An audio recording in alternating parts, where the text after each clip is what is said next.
Antes que nada, Yago, agradecerte que nos concedas el tiempo para poder charlar contigo con tu Un último placer. libro, Pescar el Salmón, publicado en Capitán Swing. Y yo te preguntaría directamente, ¿a qué público se dirige y realmente si es accesible la economía para el ciudadano a pie?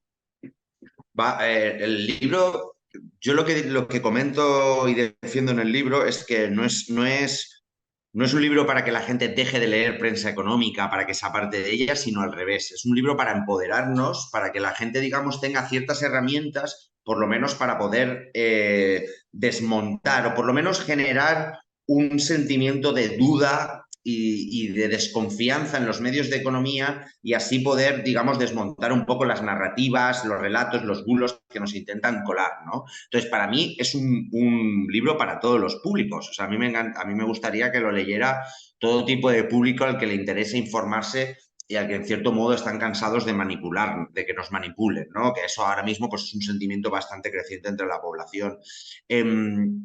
Eh, y por lo tanto, cuando me dicen, por ejemplo, me pasó justo en la presentación de Santiago, ¿no? Que me empezaron a presentar como diciendo este libro de economía. No me siento del todo cómodo en decir que es un libro de economía, porque realmente a veces es más una crítica al periodismo económico, aunque expande también a otros sectores, porque muchas cosas de las que explico también afectan al resto de prensa generalista, más que un libro en sí de economía. Y además yo creo que lo he explicado intentando, como hago siempre con mis artículos, que sea de una manera de lo más sencilla. O sea que yo creo que es un libro para todos los públicos. Y no sé, hablas de los medios de comunicación, no sé si jugaron un papel principal a la hora de alejar al ciudadano de la economía, si han creado un manto como que es una parte técnica que tenemos que dejar en otras manos y que simplemente podemos observarla de vez en cuando, pero no entenderla y ni mucho menos llegar a influir en ella.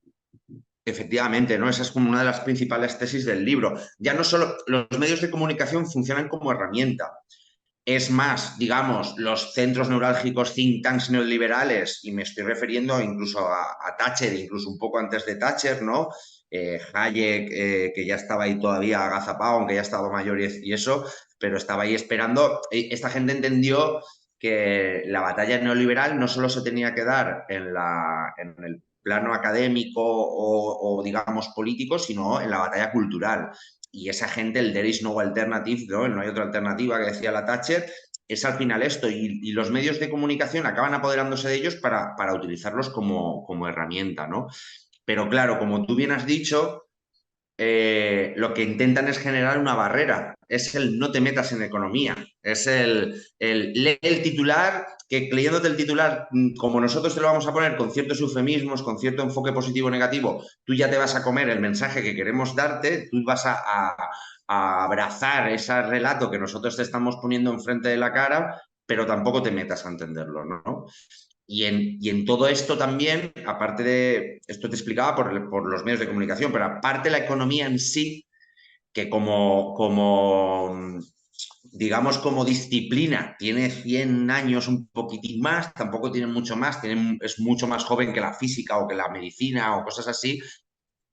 También para mí es una especie de constructo de intentar pintárnosla como una ciencia exacta, porque así, al ser una ciencia exacta, se supone que solo está al alcance de los científicos, de los economistas, ¿no? Y tú, tu ciudadano, lo único que puedes hacer es escuchar, callar y creerte lo que te contamos. Hay una cosa que comparten, creo, el periodismo y la economía, que parece que no tienen intereses, que son neutrales, que nunca se implican ni tienen ninguna conexión ni con la política, los partidos o las ideologías. ¿Esto es un falso Mm. mito? ¿Es algo real? Es falsísimo, ¿no? Es falsísimo. Y fija, en economía para mí siempre ha sido falso, ¿no? Porque la economía es política. Entonces, la aplicación de la economía es una aplicación política y, por lo tanto, ideológica. O sea, no existe la aplicación de la economía desde un punto de vista neutro y para nada está alejado de la ideología, es más bien al contrario, ¿no?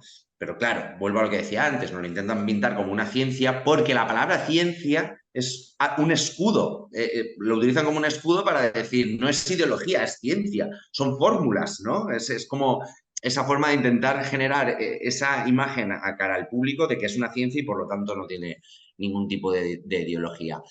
Pero claro, y luego pasa lo mismo con los medios de comunicación, o sea, el periodismo cada vez está más denostado, está cada vez más polarizado, incluso diría, ¿no?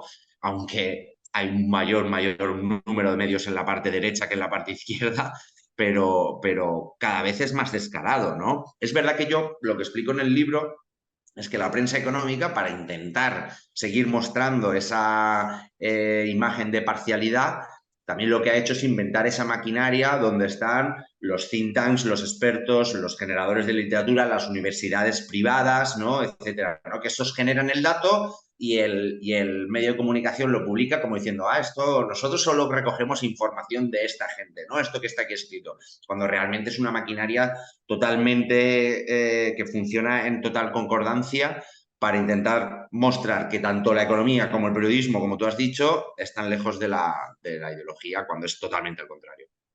En el libro das una serie de herramientas para que podamos comprender cómo funcionan los medios de comunicación a la hora de engañarnos. Una de ellas es la que acabas de señalar, utilizar a expertos, think tanks, que ellos mismos tienen de mano para hacerlo pasar como información neutral.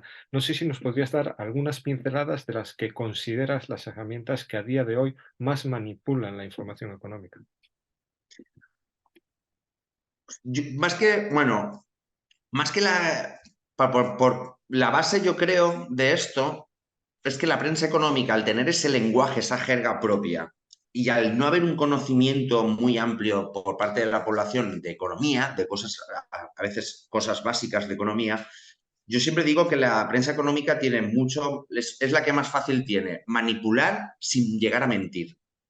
Porque los datos por sí solos, puestos en una coyuntura, sin dar una explicación sobre ellos, pueden significar muchas cosas, ¿no? Y entonces la prensa económica juega eso, a darte un dato, pero sobre todo a poner una literatura, a poner un enfoque, a poner un eufemismo, a poner un paralelismo por encima, ¿no? Entonces, como digo, pueden generarnos una opinión, pueden generar un relato que acaba generándonos una opinión sin ni siquiera mentir. Pero eso es una manipulación pura y dura, no significa que eso no sea una manipulación. Entonces creo que ese sería el uso del desconocimiento de la gente y el uso de un lenguaje como una barrera, para mí es la principal herramienta de manipulación que tienen, que como digo, sin caer en la mentira. Pero luego, dentro de esto también el tema, por decirte una, ¿no? Es los datos.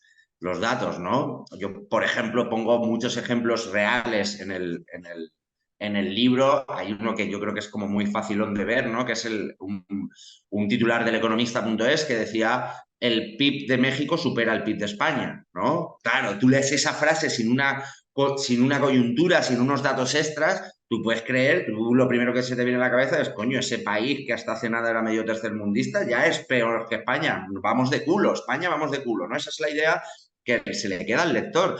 Claro, lo que no explicaba en todo el artículo, ya en todo el artículo, es que México tiene 4 veces más de población que España. O sea, el PIB per cápita es 4 veces más bajo. El salario medio es 3 o 4 veces más bajo. O sea, entonces, esas cifras, ¿no? Que para mí, sin poner en comparación o en coyuntura con otras cifras, para mí es una de sus principales herramientas también. Ujú. El borrar totalmente el contexto, algo que también sufrimos en el periodismo actual. Y señala Total. este libro también un punto muy importante, que es esa simbiosis, por llamarlo de alguna forma, entre la empresa y el periodismo, cuando las empresas empiezan a tener un papel primordial en el accionariado de muchos medios de Uh-huh. comunicación. No sé si esto supone el asalto absoluto, especialmente en materia económica. A mí me parece que sí, y no solo en materia económica, sino en grandes grupos de comunicación. Yo me centro en el libro en económico y creo que la prensa económica tiene un valor extra porque también, aparte de generar opinión sobre el público normal y transmitir ideología, también genera opinión e ideología a sectores muy especializados. A veces quien lee la prensa es quien tiene dinero para invertir o para ahorrar o para consumir, ¿no? Entonces yo creo que tiene una cosa extra, ¿no? Un valor extra, pero no deja de ser un desarrollo que se ha apoderado de todos los grandes grupos. Yo explico ese proceso de financiarización que se sufre en toda la economía en las 2 últimas 3 décadas, ¿no? Ese proceso en el que la economía financiera se desacopla totalmente de la economía real, ¿no? De la economía productiva, por llamarlo de alguna manera, en el que coincide también con, por un lado, la caída de la venta de los ejemplares porque nace la prensa online y, por otro lado, la crisis del 2008 que es una fuerte caída de ingresos publicitarios para los medios. Entonces se les caen sus dos principales, o se les reduce mucho sus dos principales fuentes de ingresos, y entonces como estamos en ese proceso de financiarización, en vez de pedir un préstamo, ¿no? O buscar otras vías de financiación, que podría ser lo que se hacía antes, lo que se puso de moda era salir a bolsa, ¿no? Tocar la campanita, ¿no? Salir a bolsa, hacer ampliaciones de capital, que eso dio un paso tremendo, abrió las puertas totalmente a los grandes grupos financieros. Y para mí, aunque la prensa siempre ha estado relacionada desde hace 200 años, desde que existe la imprenta, ¿no? Como se decía, desde que existe la imprenta, los intereses son el dueño de la imprenta, pero creo que en las dos últimas décadas hemos visto un proceso de financiarización y de cooptación de los fondos de inversión y los bancos en los medios de comunicación que hace como muy difícil incluso retroceder ese proceso. A mí me parece como ya que todos esos grandes grupos es como bastante complicado deshacer esas posiciones tan dominantes De del hecho, mundo financiero. estamos viendo cómo directamente bancos e empresas inmobiliarias tienen, digamos, un papel fundamental en algunas piezas periodísticas que se están dando. Totalmente, y mediante incluso sponsorización y financiación de secciones enteras, ¿no? O sea, tenemos, por ejemplo, el economista.es tiene una sección de vivienda que está financiada por una Socimi y por una constructora, ¿no? Entonces estamos diciendo que la gente que más gana dinero generando la opinión de, por ejemplo, de que hay que comprar y comprar y comprar, como pasó en la burbuja inmobiliaria anterior, o hacer un ataque a un gobierno que, por ejemplo, hace una ley de vivienda, pues son esas empresas las que están gestionando, que están pagando que se escriba por ello, ¿no? Entonces creo que hay una total deslegitimización del periodismo que está financiado por empresas que directamente forman parte de, o sea, que directamente pueden ganar beneficios según la línea editorial y la ideología y los intereses que se transmitan y la opinión que se genere en el público. Entonces, creo que está totalmente tal, y con los bancos igual, o sea, tenemos al Santander o a CaixaBank sentados en consejos administrativos de grandes fondos. Entonces, claro, un gobierno pone un impuesto a la banca y de repente un grupo mediático empieza a sacar artículos sobre ese impuesto. ¿Qué legitimidad tiene eso, no? Entonces, por eso creo que es importante saber quién está detrás de esos grupos. Realmente. Y dando el salto a la política, te preguntaría, ¿realmente existe variedad o diversidad de opinión en los asesores económicos que tienen los grandes partidos o más o menos todos están coartados por el mismo patrón? Bueno, yo creo que en los grandes partidos me dices el bipartidismo o más abierto todavía. Quería, después te iba a comentar por el caso de Podemos, en el que vimos como uno de los economistas más reputados en este estado realmente tuvo una mala experiencia, digamos, a la hora de dar el salto a ese show mediático. Te preguntaría por los grandes partidos y también si esa nueva política lo intentó romper Venga, y cómo le fue. vamos con los grandes partidos y luego me preguntan ahora. Yo cuento en el libro lo que para mí fue esto, ¿no? Que lo repito mucho, ¿no? La batalla cultural desde Thatcher, ¿no? Yo cuento la anécdota que me gusta mucho contarla, ¿no? La de cuando le preguntan a Thatcher que cuál era su mejor logro y ella dice Tony Blair, ¿no?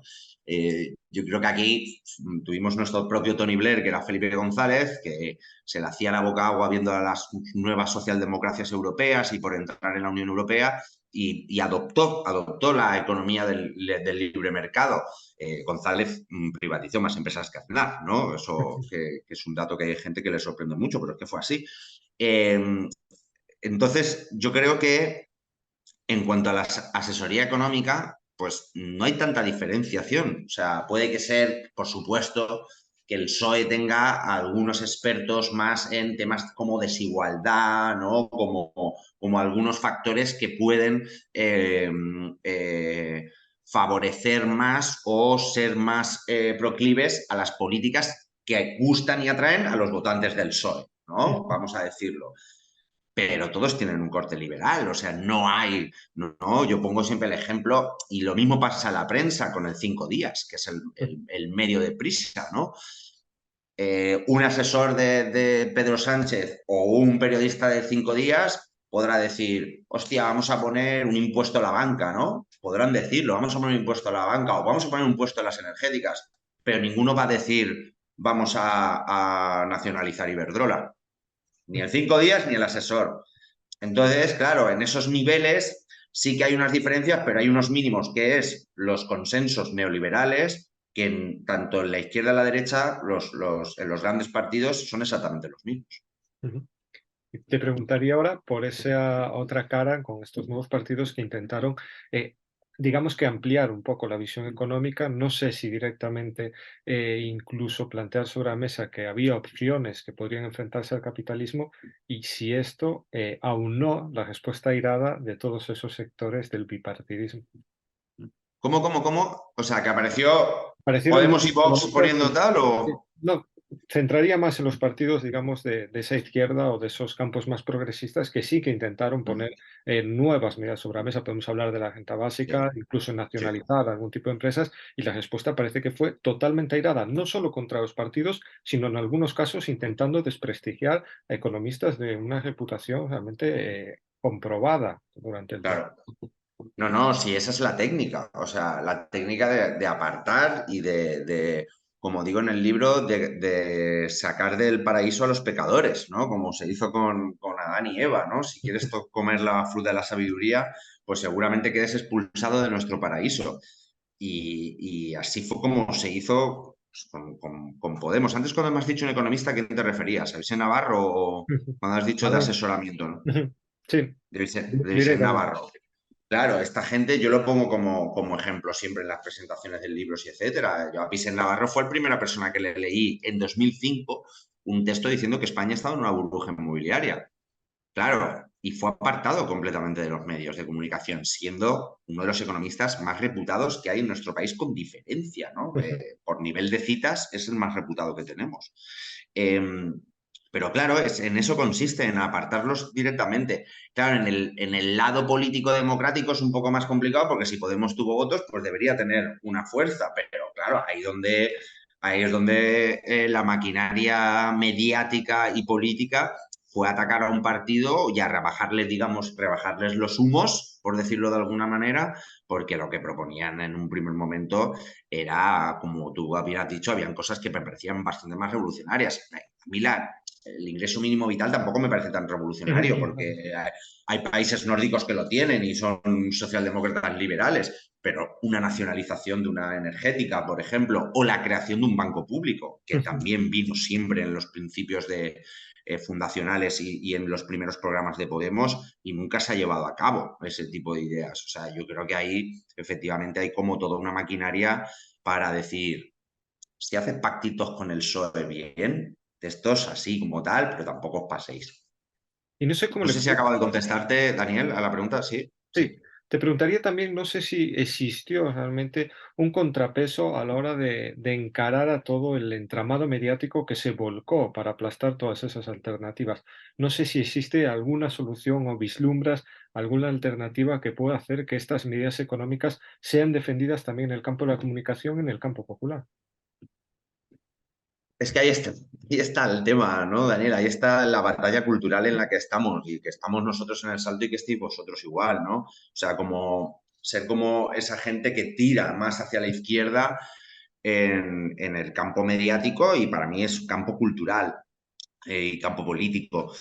Pero, hostia, estamos bastante en desventaja. O sea, nosotros no Desgracia. tenemos, claro, nosotros no tenemos los medios pequeños como los nuestros, no tenemos lo que tiene la derecha al lado, ¿no? No tenemos el gran inversión de capital que tiene esa gente, ¿no?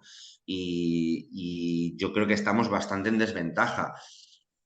Yo tengo ciertas esperanzas, ¿no? Porque me gusta ser un poco optimista porque ves que, yo qué sé, después de la pandemia, ¿no? En la que yo creo que mucha gente se dio cuenta que hacía falta un Estado fuerte, ¿no? Que hacía falta un país un Estado pudiera ser capaz de mantener la economía con cosas como los ERTES o los préstamos ICOs, o que fuera capaz de negociar la compra de vacunas o este tipo de cosas, ¿no? Yo creo que tengo una cierta esperanza en que haya un cierto grado de población que mira más, ¿no? De hecho, si miras los medios de izquierda que nos financiamos gracias a suscripciones y sumas los de todos, estamos bastante más por arriba que hace 3 años, muchísimo más. O sea, cada vez creo que hay una gente más concienciada. Aún así, yo creo que estamos en una desventaja muy grande y me parece una batalla complicada. O sea, que me gusta ser positivo, pero me parece una batalla bastante complicada la que podamos tirar de ello. Totalmente. Y hablas de la pandemia, has hablado de ejemplos positivos en los que parece que el Estado mostró la necesidad de que la economía no pueda estar totalmente desregulada. Y te haría una doble pregunta. Una, si realmente se autorregulan los mercados tal y como Ay, Daniel, perdóname, déjame que añada una cosa a lo de antes, que es que Sí, sí. estaba pensándolo. Ujú, Hay, hay una cosa que me preocupa mucho, que está muy relacionado con este debate, que me gustaría añadírtelo, porque es algo que me trae de cabeza, ¿no? Que está muy bien que la gente desconfíe de los grandes grupos mediáticos, ujú. porque eso nos abre a nosotros como, digamos, un espacio para que confíe en nosotros, pero también me da mucho miedo porque cuando la gente no confía en los grandes grupos de mediáticos, algunos se acaban fiando de putos grupos de Telegram, ¿no? Y de lo que te manda tu cuñado por WhatsApp. Entonces, me parece que hay ahí como un debate que es muy, muy de mucho riesgo. Perdona, sigue, Y que realmente creo que que es también importante. también ahí nos están infiltrando esos grandes grupos mediáticos. La propia ideología que ellos defienden han sabido exportarla a lo que tú dices, esos grupos de Telegram, medios alternativos Exacto. que sean de rebeldes, pero que al final siguen defendiendo las mismas ideas de siempre. Exacto. El disfraz del anarcocapitalismo, porque parece que ya el neoliberalismo no le queda y van al anarcocapitalismo, pero al final esos anarcocapitalistas defienden prácticamente exactamente lo mismo que los grandes poderes, ¿no? Ahí tenemos la dura Perdón. batalla, especialmente con su capacidad de penetrar en la juventud a través de influencers, streamers, todas estas nuevas Exacto. tecnologías, que es una batalla muy dura y que daría también para un amplio debate. Ya ves, ya ves. A mí es que me trae de cabeza este tema, la verdad. Dale, Normal. perdona, repíteme la otra. Nada, te decía, has citado la pandemia y esa cara en el que el Estado plantó la batalla contra un mercado que decían siempre que se autorregulaba, pero que demostró en ese momento poder venirse abajo, una capacidad muy fácil. Y te haría esa doble pregunta de si realmente se autorregulan los mercados y cómo explica un economista la, digamos, histeria por el papel higiénico durante la pandemia. ¿Qué significa eso para poderlo explicar de una vez por todas? Claro, lo del papel es como una muestra de cómo funciona realmente el relato y el rumor, ¿no? O sea, cómo el simple bolas de nieve que se hacen de informaciones pueden acabar influyendo en la economía, ¿no? Porque esto es una chorrada, estamos hablando de que se acabó el papel del váter, pero ahí sí que vemos que es como el rumor, la noticia, genera relato, genera opinión, genera una reacción y acaba ejerciendo una realidad sobre la economía, ¿no? Es lo de la profecía autocumplida, que yo lo comento en el libro también como algo súper peligroso, porque a un nivel más macro es lo que nos han intentado hacer en el último año y pico. Nos vamos a una crisis, nos vamos a una crisis, nos vamos a una crisis, nos vamos a una crisis. Claro, si a ti te dicen de varios medios, nos vamos a una crisis, ¿tú qué haces? No te cambias el coche, no te metes a una hipoteca, no le pides una subida de salario a tu jefe, porque, hostia, joder, que vamos a una crisis, no le voy a pedir, no sé a qué me tal.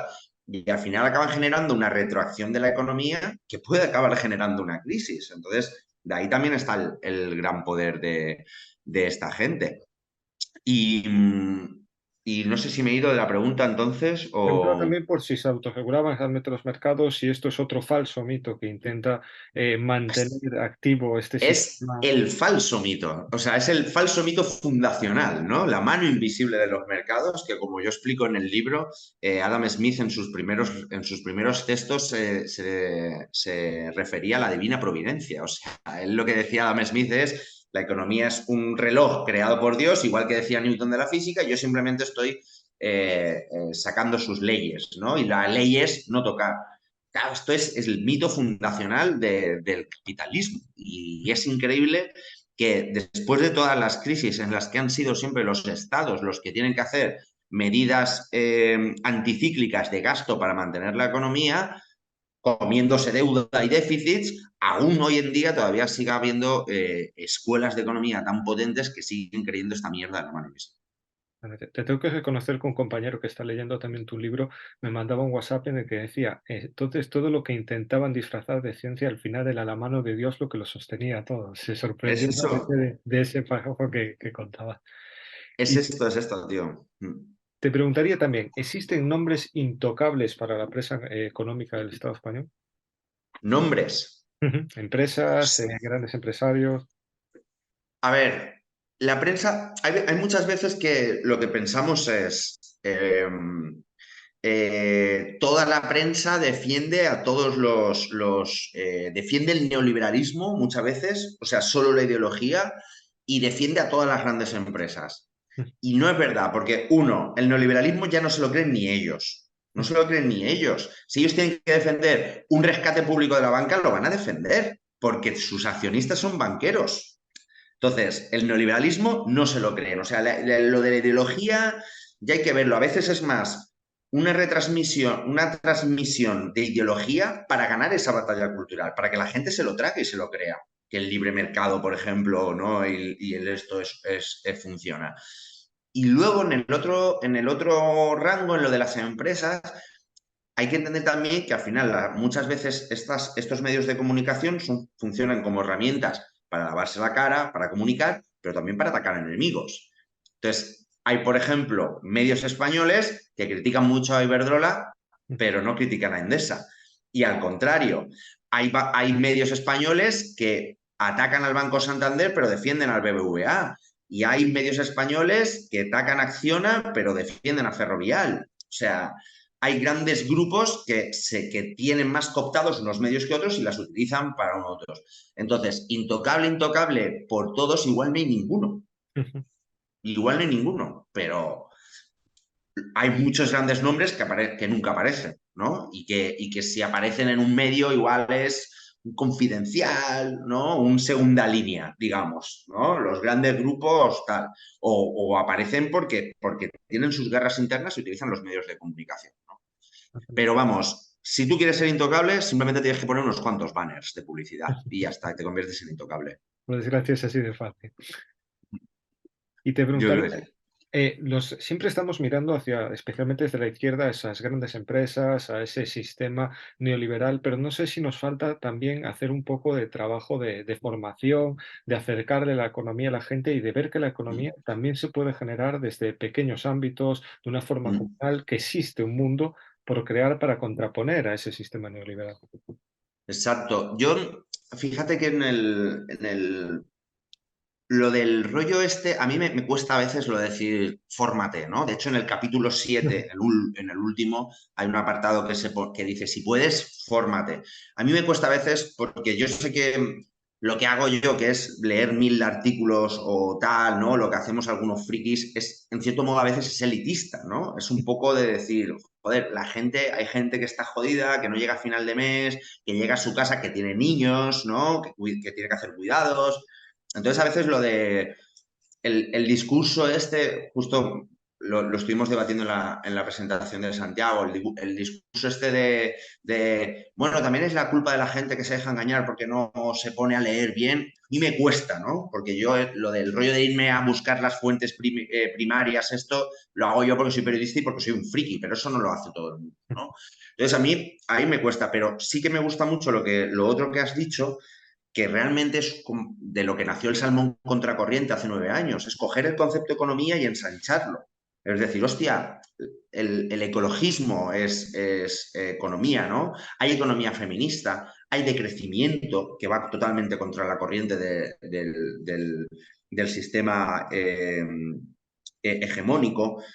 Y entonces yo creo que sí que deberíamos como ensanchar ese concepto para darnos cuenta que la economía nos rodea más y así formarnos un poco más. Yo, por ejemplo, pongo también el ejemplo de los movimientos sociales de vivienda, la PA o el sindicato de inquilinas. Eso es puro economía. O sea, estamos hablando de puro economía y les oyes hablar y es todo terminología, pero ellos mismos no lo conceden como algo económico muchas veces, ¿no? Es como voy a parar un desahucio por solidaridad con mi vecino, con no sé cuánto, pero hostia, lo que estás haciendo es parar un contrato económico que le dijeron que esa familia se tenía que ir para dárselo a un banco, o sea, es economía pura y dura, ¿no? Entonces yo sí que creo que necesitamos resignificar el término economía para apoderarnos un poco más de él, porque así la gente le va a costar menos entrar en lo que nosotros queremos que creemos que defendemos que es economía.